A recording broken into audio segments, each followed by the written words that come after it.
A tornado warning remains in effect until 1:15 a.m. MDT for northeastern Baca County.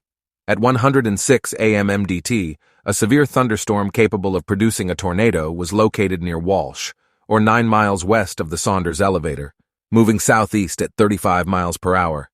Hazard, tornado and tennis ball size hail.